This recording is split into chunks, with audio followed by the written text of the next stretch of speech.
I'm a professional raconteur. I have no time for a theme song. Hey everyone, Dan McCline here, the professional raconteur. I'm going to do something a little different tonight. There was a bit of news this afternoon, and I thought it'd be fun just to do a quick video and talk about it for a second. This won't be long, and I didn't even use the regular openings, and you can see I don't have pictures up in front of me. So we're going to try it like this tonight. So, the big news has been verified by a ton of sources, including The Hollywood Reporter, which is kind of a trusted source, is that Christian Bale, the former Batman from the Batman Begins, Dark Knight, and Dark Knight Rises trilogy by Christopher Nolan, is in talks to join Thor, Love and Thunder. Now, let's do this properly. So, this guy is in talks with this guy, Taika Waititi, to join this guy, Chris Hemsworth, in Thor Love and Thunder, which is technically the fourth Thor movie. And so far, the third one, which was awesome, was completely different than the first two, which, if you like the grand epic scale of the first one, then maybe you weren't as happy. Or if you think Thor is more of a Shakespearean-style character. Other people were in love with Taika Waititi's take on the character. Hemsworth comic acting was brilliant, and Ruffalo and all the other cast were wonderful. Kate Blanchett, it really was an entertaining movie. Now I'm kind of torn because I think of Thor more of the Kenneth Branagh movie, but I enjoyed Ragnarok, and I'm really looking forward to Love and Thunder. Now, the big thought is, why Christian Bale? He kind of made his niche in the comic book movie universe as Batman, but that was technically, that'll be the two Batmans back?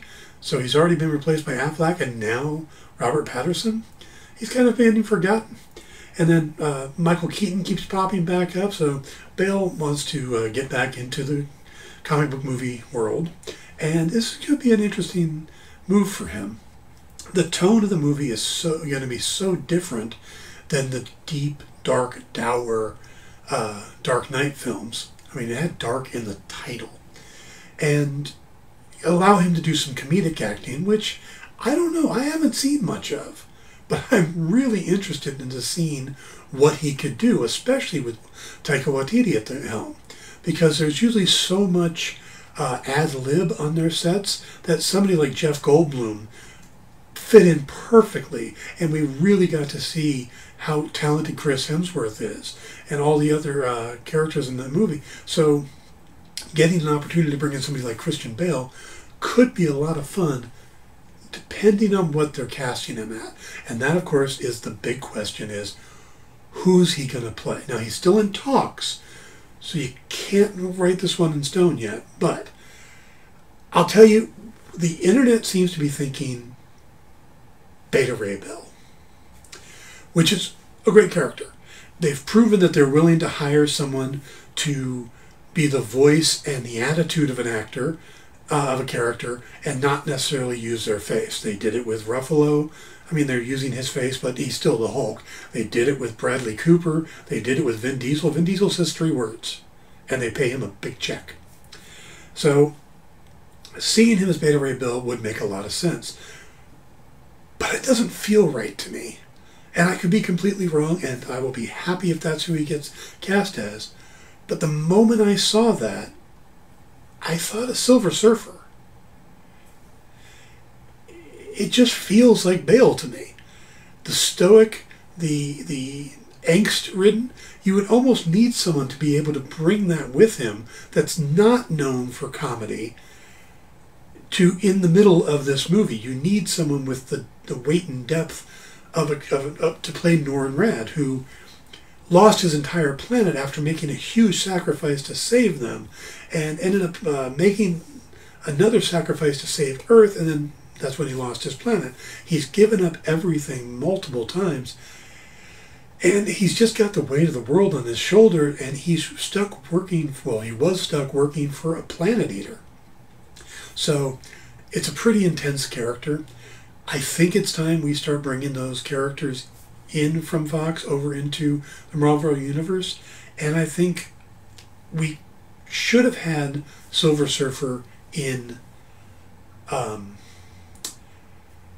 Thor Ragnarok, because they did Planet Hulk, and in Planet Hulk should have been Hulk and Silver Surfer. But they didn't have Silver Surfer at the time, and they kind of merged that with the Ragnarok story and made Thor the Silver Surfer role. So it would only make sense to bring the Silver Surfer into this. Now, there's other characters, of course, he could play. That's the problem, is when you get to the cosmic stuff, he could be anybody. I mean, he's a little old for Richard Rider, Nova, but you never know which way they want to go if they want to bring in the teenage one after that. He could play Galactus. You know, that would be kind of an interesting character. And he could play Adam Warlock, because they're talking about bringing him in. It'd be interesting to introduce him here and then bring him into the Guardians movie. I mean, this is going to be a big cosmic movie, I think. So, unless he goes back to Earth from after the Guardians... Well, no, Guardian Galaxy is after, and he's going to... I don't know. It's getting all kind of weird. Bless Kevin Feige for being able to keep all track. I can't. But, so the big news today, Christian Bale in talks to play in Thor Love and Thunder. Love the casting. I hope they pull it off. And I can't wait to see what he does with Taika Waititi. Now that's all for tonight. Please click like and subscribe and all those other things down there. And leave a comment. Let me know what you think. Who do you think Christian Bale should play? Love to hear that. Love to have a conversation about that. Otherwise, y'all have a great night. And talk to you soon.